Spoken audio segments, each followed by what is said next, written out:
give an inaccurate statement just by the person that's using its intuition saying, if I tell the truth, it'll be bad. So the higher levels pick up on that and throw out a different scenario that isn't the truth. It's in a sense the feedback loop gets dirtied somewhere along the line by exposure. And that's why those pieces of technology should have never been used by humanity in its current level of understanding. Because for all intents and purposes, the technology doesn't work right when we use it. Right. I totally get that.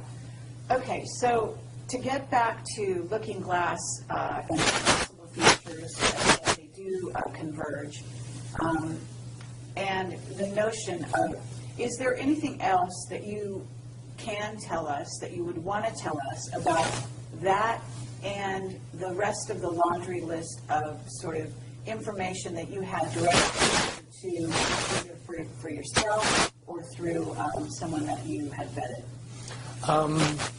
The biggest cherry on top of all this conversation would be a synopsis to say that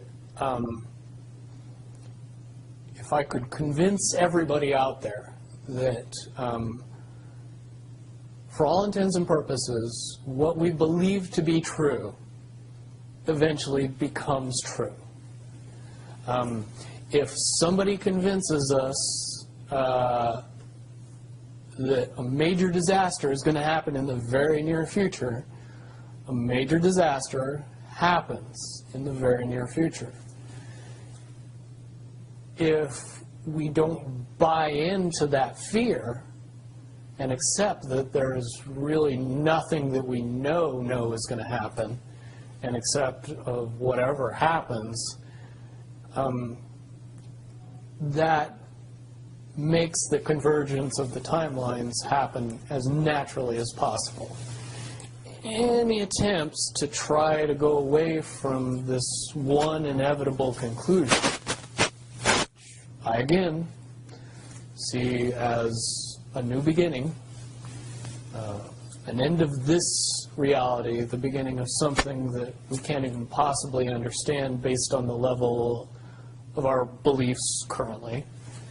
But when all that information comes flooding out, there's going to be no denying what's true and what's a lie or what's illusion. We won't have the choice to believe that 9/11 happened because of a bunch of terrorists, because we'll know exactly what's happened.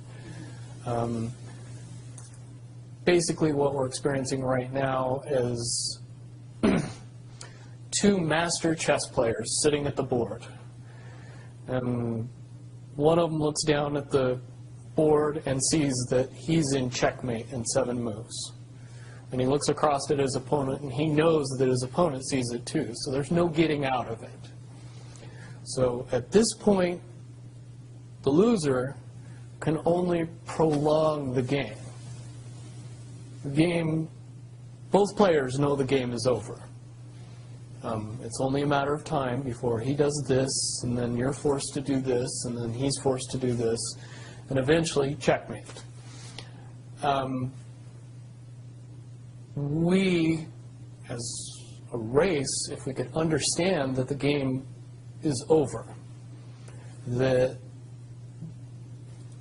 based on the rules of the game, the bad guys have already lost, the good guys have already won. Yes, there's moves left on the table, but those moves are being forced by the player that is going to win. The only way that checkmate can't happen is if the player that's winning makes a mistake. But from all of the information that I've gathered, all of the information that's been given, all of the information that's been vetted to me, it seems pretty obvious that the good guy player on the side of the chessboard knows exactly what has to be done to win the game. And so at this point, any mistake would be all but impossible. But again, you really have to understand the game to know that the guy that's losing is lost. And I'm sure most people sitting watching a chess match between two advanced chess players know the game's over long after the two players know it's over, because they can't see the board and see that there's only 7 moves left. Okay, but when we come to this convergence, and again, you've seen, or the looking glass has seen, up to that point. Now, let me say why I believe that it comes down to one inevitability, is because I was entrusted in getting it down to 2 possibilities. And I've heard both of those possibilities talked about in massive proportions, the good and the bad. Okay, do you want to talk, so can you, in one sentence, say what the good was and the bad was, or are you able to do that? To most easily put it to people, I suppose. one scenario is what most people would understand to be ascension, or an evolution of consciousness that brings us out of the cocoon and turns us into a butterfly. Timeline 2 is some kind of major global catastrophe that drives most of us underground and leaves a few of us on top to fend for ourselves. Very well put. Okay. So I would imagine, and you can... But I would also like to point it out that they call Timeline 2 Timeline 2. It seemed very odd to me that even back then it was identified as not 1. And that Okay. one is the... One didn't get talked about. Okay, one is the one that involves what in essence would be ascension, or moving into, from the cocoon to the butterfly. Okay.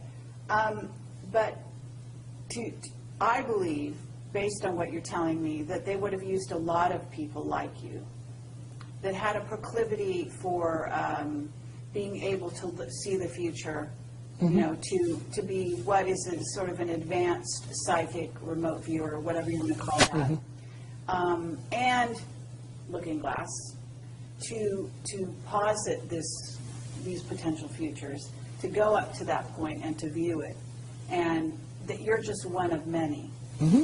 Wouldn't you agree? I would agree. And back in 1991, when I began my little adventure in the military, I would say that it was pretty obvious that there wasn't very many of us. However, you go 20 years into the future, and you find out that it's coming to the point where there's a lot of people that have that ability, that are inherently realizing that ability, and are able, through some unknown extraordinary means, to develop that ability inside themselves without any outside help or assistance. And it's quite obvious that as far as advanced intellectual abilities, as far as simple intelligence levels, and cognitive skills of the human race has increased exponentially in the past 20 years. And people that were 10 years old in 1991 are now 30 years old and fully awake and conscious of this burning inside that says, I am a lot more than what I see in the mirror. Absolutely. Okay. I do have a question in regard to what the military-industrial complex has been working on.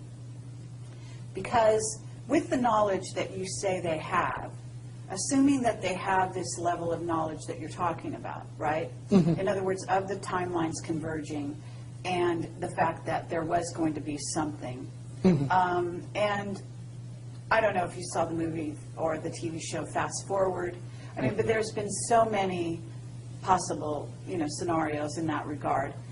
But one of the things that goes on is they are very busy building underground bases, supposedly underground cities. And so they seem to be hedging their bets for the negative timeline and putting their emphasis there. And would you say that that is because why would somebody want something negative to come true? Well, of course, the Illuminati have a program that they're working on in that regard. But basically, the sort of well-meaning military that just goes after contingencies, and is just working towards a future that they want to prevent or deal with when it comes. Can you explain why they have been hedging their bets to such a degree on the negative? It's very simple. They're insane. And beyond insane, they have literally deluded themselves into believing that they can somehow manage to get away with what they're trying to get away with. There is a distinct lack of reality in that thinking. Okay, what about the notion that CERN, for example, is engaged in trying to beat that game, as you call it? I would say, look at the problems CERN has had. The crazy little things that have kept that project from moving forward.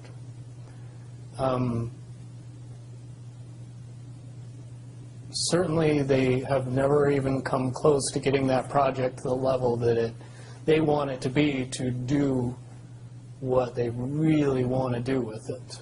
Okay, well, what about the notion that that's the party line, that they haven't been able to do so? But if you really think about it, that's what they would prefer people believe, so that they don't think that there's a threat. But when you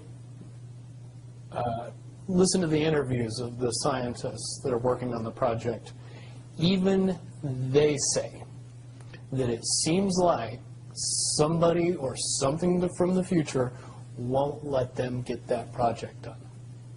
And the craziest little things have caused massive damage to that project. And when you get the foremost thinker in string theory saying, yeah, I don't think we're going to do it because I don't think fate wants us to do it, that says something about a scientist. Okay, so, well, thank you very much. I think that at this point we're going to have to close this down unless there's any other things that you think that we haven't covered or that we could possibly touch on that you want out there. No, I don't think we'd get any further tonight. Certainly, from what I know, the questions will come out, and be more than happy to do a live feed after that and answer any questions that anybody comes up with from this interview. Wonderful. All right.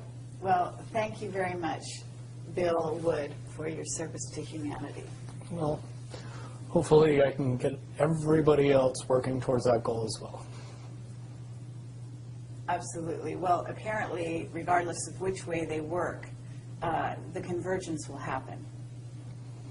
Yeah, there's a certain element of pain that we can reduce by just not accepting that